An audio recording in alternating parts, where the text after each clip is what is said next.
Well, we have found the company of a beautiful girl. Hello, spotted cat.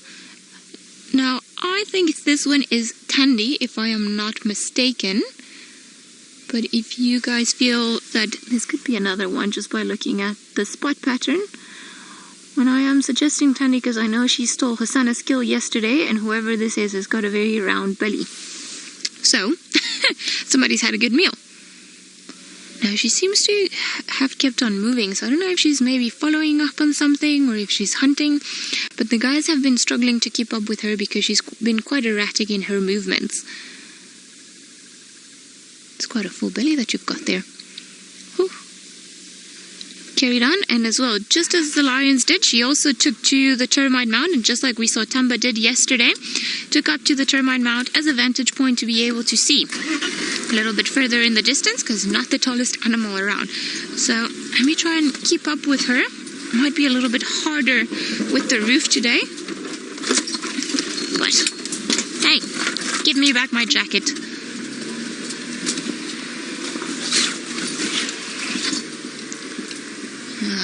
Where are you going to go? Now, it seems like she's going to come into this open gap. So I'm going to wait for a second here to see if she does indeed carry on coming this way. Hiding perfectly well. Where are you going? What are you up to? I wouldn't be surprised if she was actually in the move looking for some more food.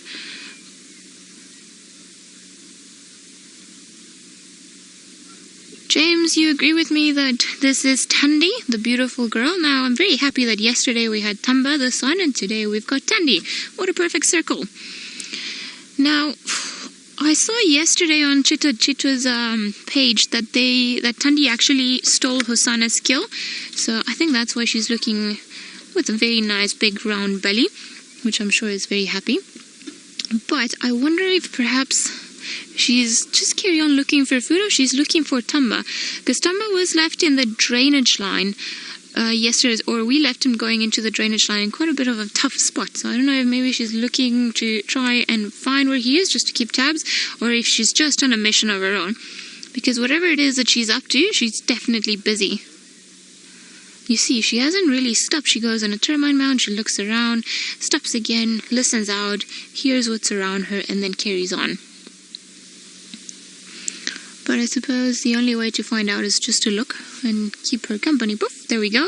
Unfortunately, we didn't see it, but she was definitely scent marking on that tree. Both male and female leopards would do it to advertise their presence in a specific territory.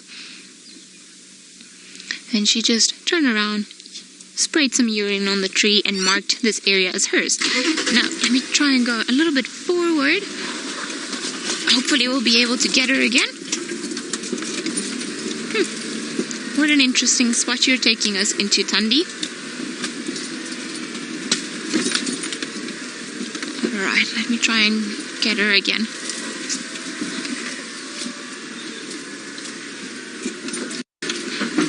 John, you're wondering how Thandi and Tamba would react. Oh, there she is, right in front of us. I nearly missed her.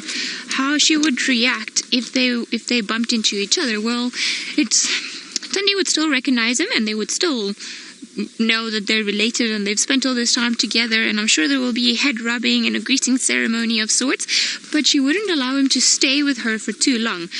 As the cubs grow older than the females, and this happens both with male and female offspring, they become more and more intolerant of their young ones, and it's a way of pretty much forcing them into independence. So I think they would still meet up, greet each other, maybe have a few moments together, and they will pretty much part their own ways.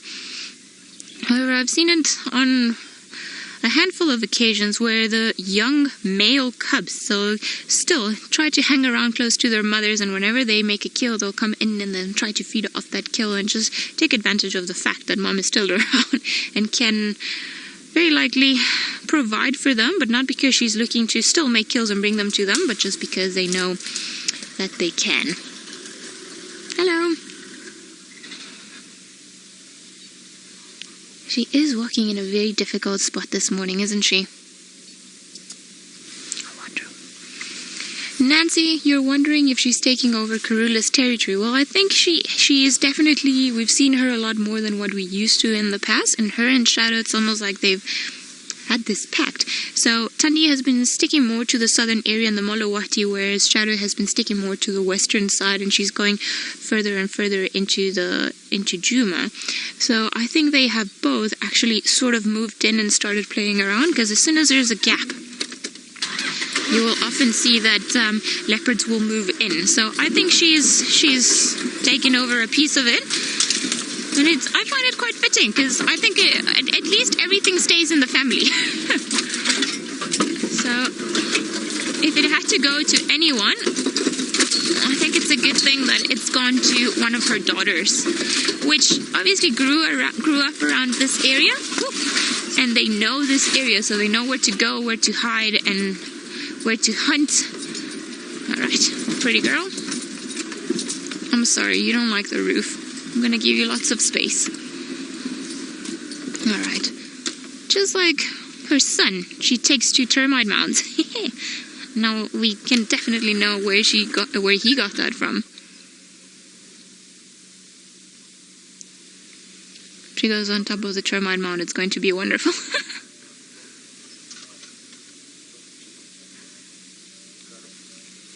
Paula, you're wondering if cubs ever refuse to leave their mothers. Well, they don't do it willingly. It's not like once the mother starts becoming less tolerant of them, that they're happy to be on their own and not have somebody else hunt and bring them food or bring them to food. So there's always a bit of a stressful time for the cubs. And they don't, like I said, they don't do it willingly, but the mothers can become quite aggressive towards them, just so that they understand they're not welcome anymore. So it's always a tough time in the life of a leopard. Oh. So I've just got to try and direct now someone into this sighting.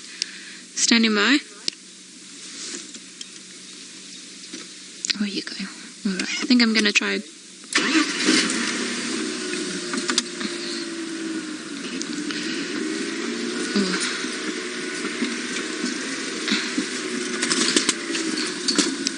Carry on coming along the fire break. She's busy walking northwest in the block. We'll try to direct you from there. Okay. I don't know where I'm going to be able to go. Eastern side of Shibamu.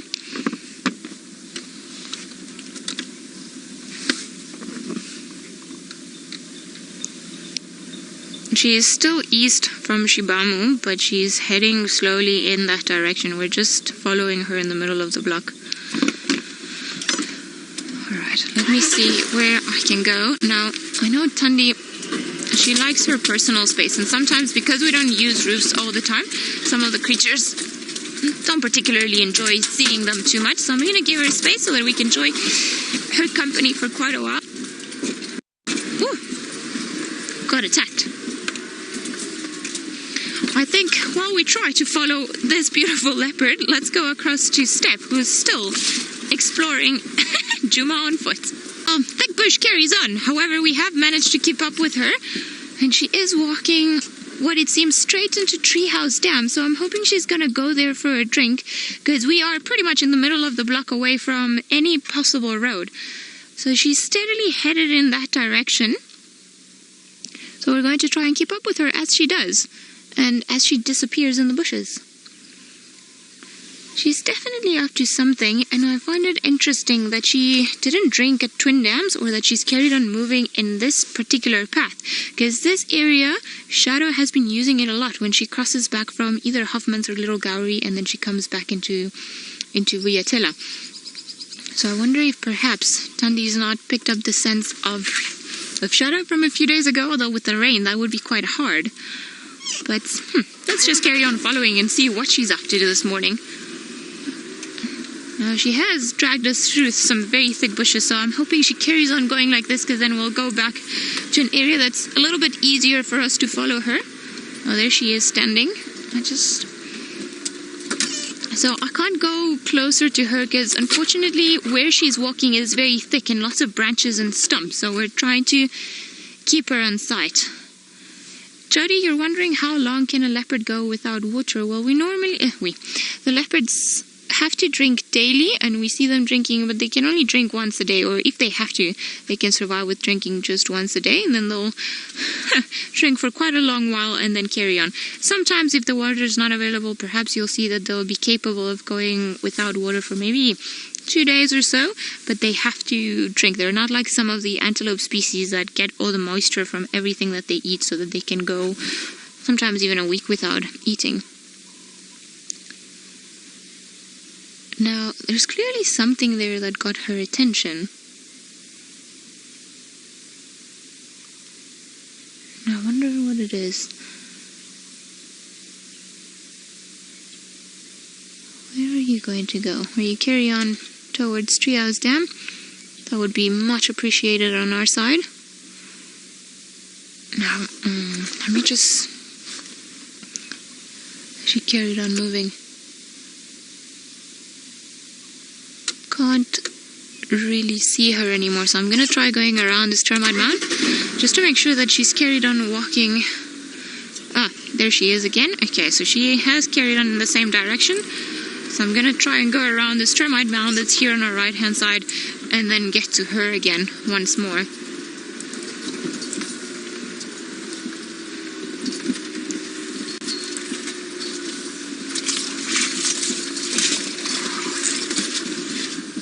Okay, she's in front of us. She seems to be stalking. Like all over her posture, the way her tail's flicking.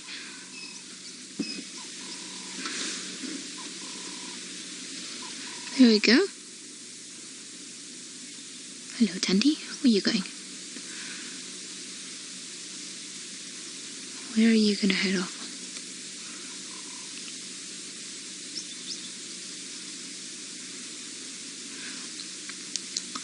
Alright, don't go in that direction too much. Carry on going north. We would like you very much to go into Treehouse Dam so that we can have a beautiful look of you. Alright, I think we're going to start heading into a bit of a thicker area as well, because now she's completely disappeared for us in the bushes and I can't see her anymore. So I just want to keep up with her just in case she changes direction. Nope, she hasn't changed direction. I can see her going into another termite mound. Wonderful. I must say, it's very obliging of her and her son to always go on top of termite mounds.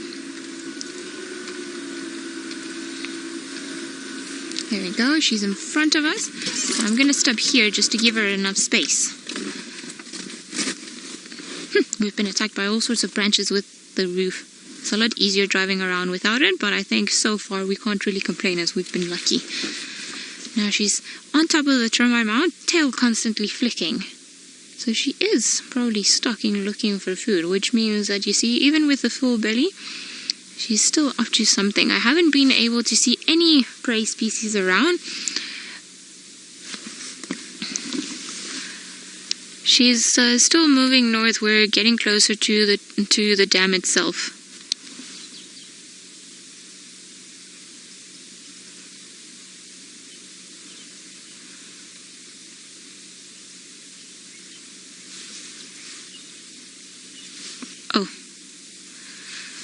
So you're wondering how we can distinguish if she's got a full tummy or if she's pregnant. Well, she could be pregnant, but because she was mating with a male leopard a few weeks ago. However, we also know that she stole somebody else's kill yesterday because they saw her do it. So I think this full belly is likely a food baby rather than an actual baby. She's just gone static on a mountain now. Maybe... I think you should be able to get my audio from the dam itself. Where am I going to go now?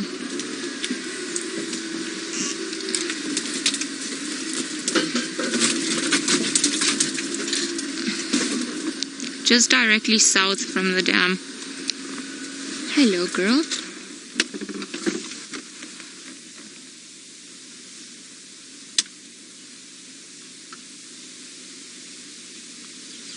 Now, what are you looking at in the distance? We are not too far from the dam, and there's somebody that would like to come and have a look, so I'm going to be on the radio on and off, just trying to direct them in here.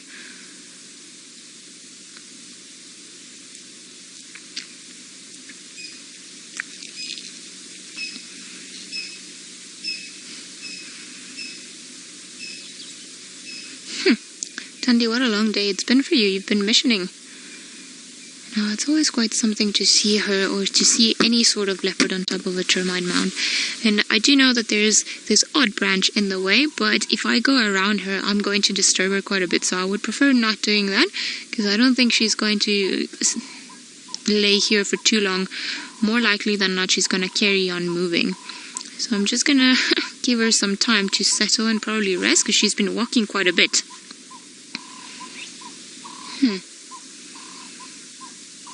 Seems like I've got to direct somebody else, or try to direct somebody else into this very thick block. So while I do that, let's go over to Step, who's found something on the ground.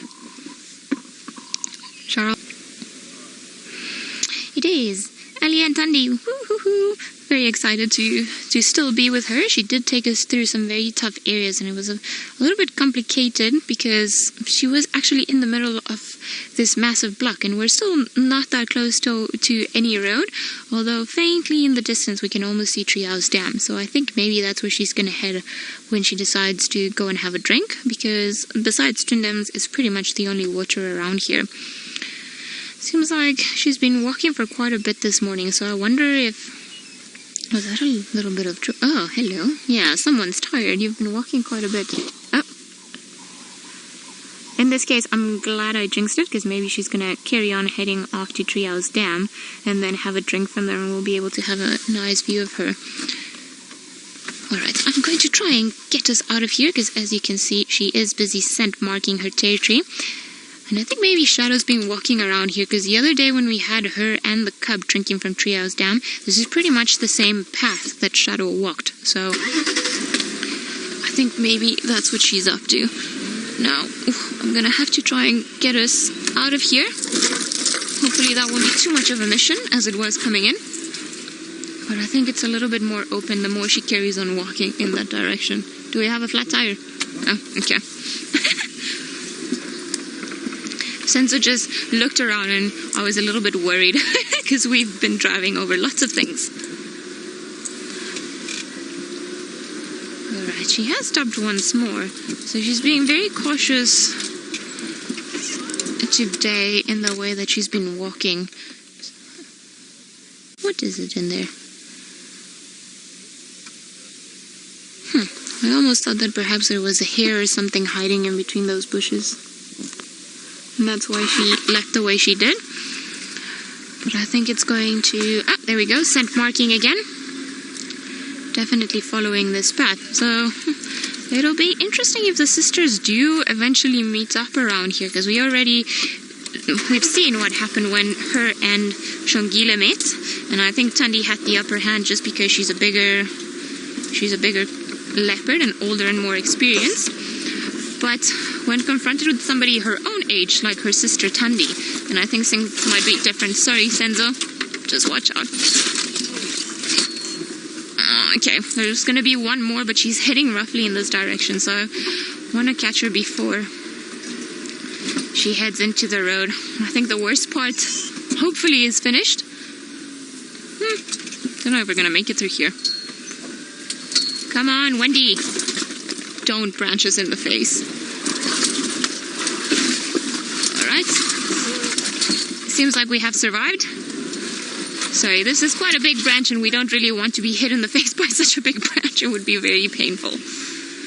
Now, I've got to find Thandi again. I have temporarily lost sight of her, but I'm sure she's somewhere around. There we go. I see a tail. Oh, look at her. Are you going to jump? She stood up on the marula tree. Beautiful girl. Gazing into the distance. Huh. We've had leopard and termite mound, leopard and marula tree. Well, not a marula, bush willow.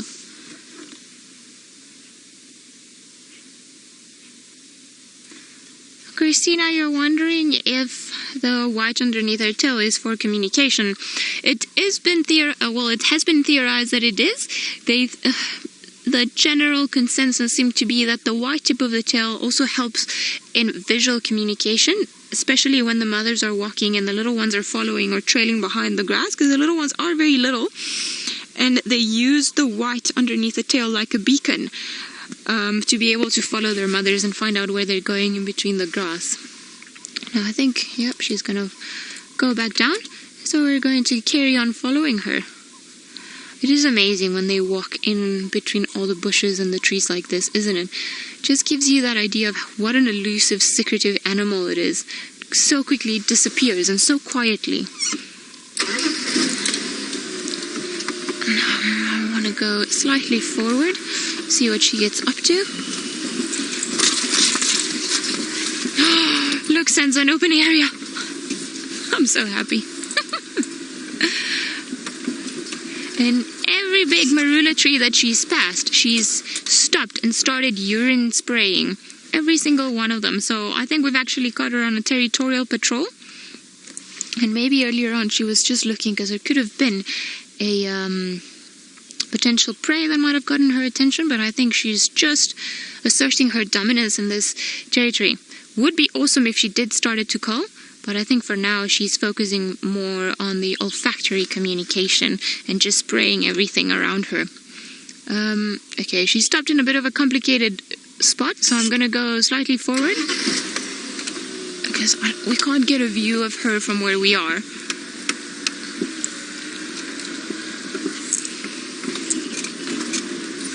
Alright, there we go. There she is.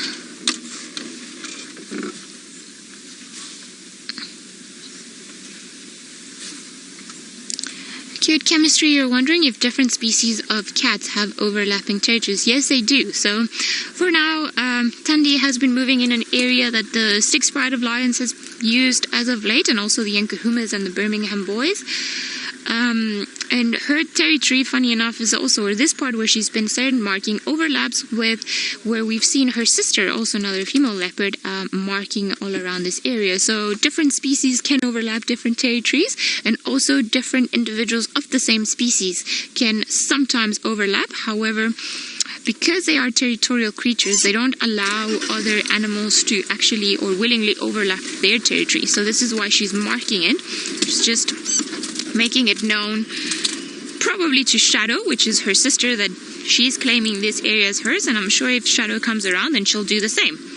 She'll mark it against Thandi. Just want to see where she goes. Diane, you're wondering if maybe Thandi is looking for Shadow because she can smell her. Well, I don't think that she's actively hunting Shadow down or looking for her, but she very likely can smell where Shadow has scent marked before around this area. So now she is scent marking on top of those marks just to make it well known that this belongs to her. All right, where are you gonna go? I'm gonna park here. Hopefully she'll come into the road and we'll see her cross. Yeah, a road. Thankfully, it's been a while. I would prefer you if you carried on going towards Treehouse Dam.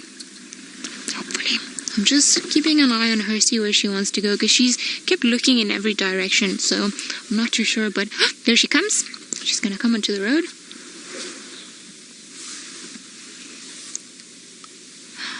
Beautiful girl.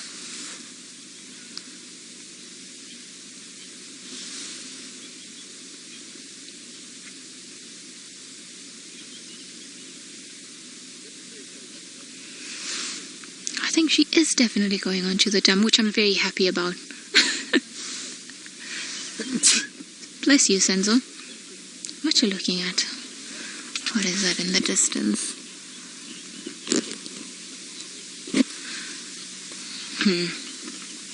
I think she's still got the... You see, she's gone on top of another termite mound in front of us. Again, she's taken to the height to scan the area and see what's around her. So I wonder if perhaps Shadow isn't around somewhere. And that's why she's been so profusely marking. Seems like Steph has managed to find a tiny small thing that sometimes leopards like to eat. So let's go over to him and find out if he's ever eaten one.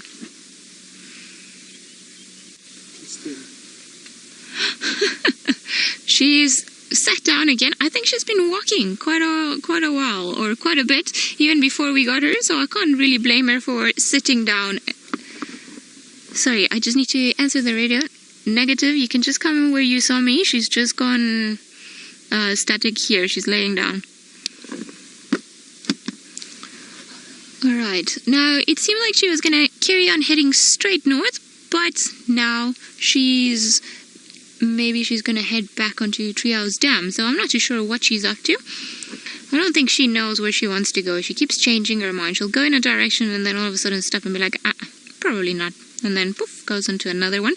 The good thing is now that this has become a little bit easier for us to follow her, which I'm really happy about. Now, updates on the radio, and unfortunately we're not going to be able to go there because we are slightly far away, but it's a great opportunity perhaps for Steph to follow up in the afternoon. Seems like the hyenas have brought a piece of kudu kill to the den, and there are 3 different sets of youngsters feeding upon the kill, and they're all around there, which is great news for us, and it gives us something to look forward for this afternoon. I think because of the amount of standbys that there are waiting to get into that sighting and the amount of time that we've got left in the show, I think we're going to stick around with Thandi, because I highly doubt that we're going to be able to have a look this morning. But we do know where they are. We know where they hang out in. So, we're going to be able to go and have a look this afternoon.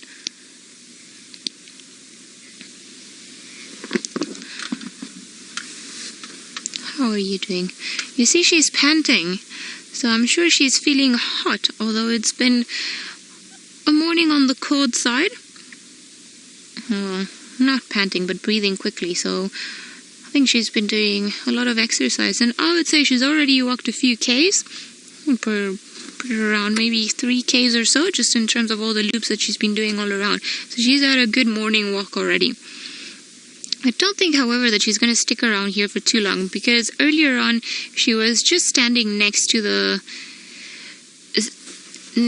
tree, and then she sat down and now she's lying down. So and you can see that she still hasn't decided that this is a good place to sleep, so I don't think she's done moving. Maybe she's just resting.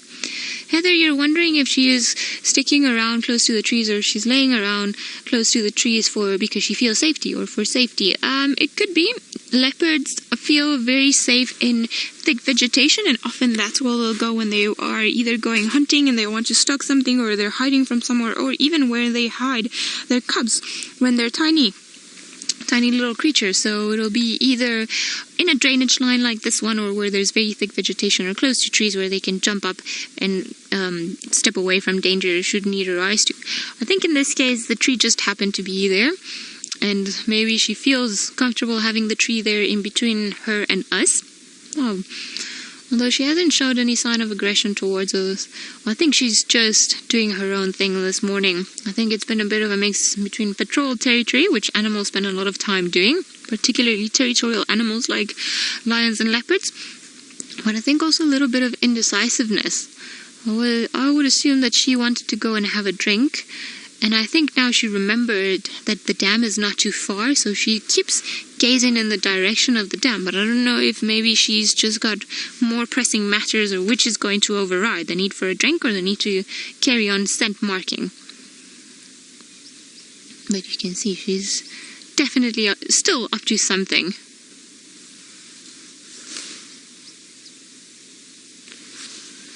Tasman, you're wondering if a leopard's urine smells like popcorn.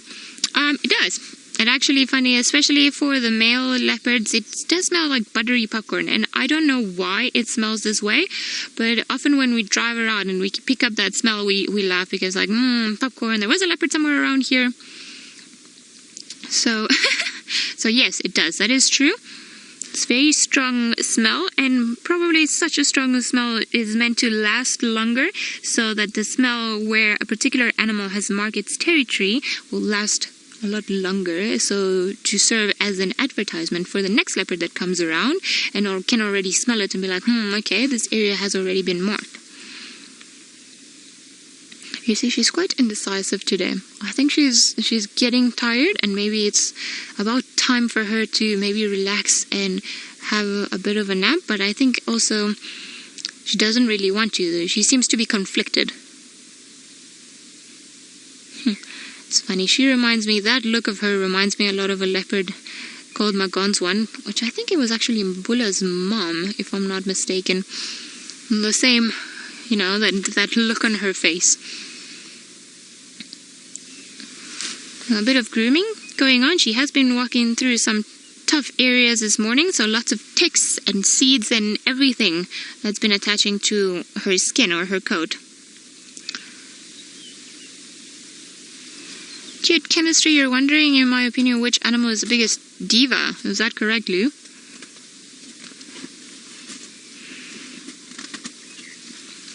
Divas. Well, I think lions, to be honest. Male lions are the biggest divas around. You will always see them lying down in the wind, blowing in their mane, and their mane stepping away from their faces and always looking so regal. So I think male lions are the biggest divas around. I always like to look pretty and, you know, just be adored. So if I had to choose one, I would go for male lions.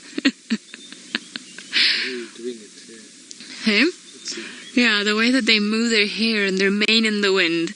The way they start sniffing around and pretending that they're sniffing, but actually all they want to do is show off their mane. Male lions for sure.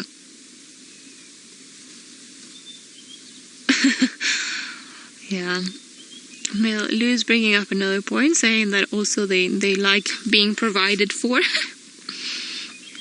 So, yeah, I think male lions win the diva competition. I think the female lions and leopards are very, how can I say this, very industrial, very laborious. They're always up to something, either providing for their young ones or scent marking. They always seem to be busy bees, as we've seen with Thandi today. This is the first time that she's actually started grooming herself. Career driven. Yes, that's probably a better way of calling these beautiful gals. Now, it's a little bit wet, so I'm sure Thandi's coat is not as clean as it should be, and maybe there are little seeds here and there that are bothering her, and that's why she started grooming. Trying to get rid of some of the things. Maybe she is finally done for the day, and she's decided to lay down. However, with this weather, I don't think she's going to be here this afternoon. Likely she would have moved off, or she will move off and carry on somewhere else. But she is going, I have never seen her this far up. She normally sticks more to the Molowati. And it's interesting because often when we see female leopard tracks in this area, we tend to think that it's shadow. But now we know that Thandi also walks in this particular, or following this particular direction. I am sorry, but we've just discovered that. We always thought it was shadow. She's like, ugh, humans, you understand nothing.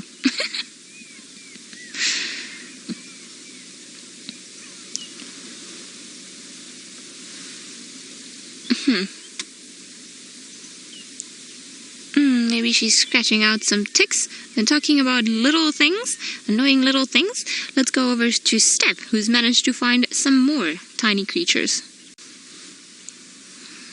Beautiful Thandi it is. I think she's decided that this is her spot, at least for the next few hours. Doesn't seem like she's too active now, and she's carried on grooming since she last left us, and well, of course, now she's giving her back to us. She's been, quite thorough in the scratching and the grooming. Maybe she's picked up a few more ticks on the way here because of all the thick vegetation that she's been going into.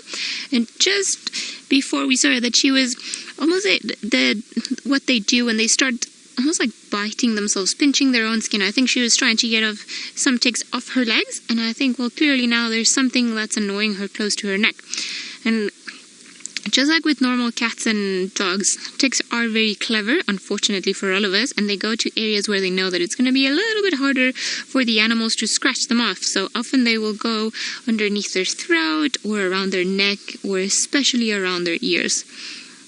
However, it's part of nature around here, so everybody's well, how can I say this, well equipped from an immunological perspective to try and fight them off.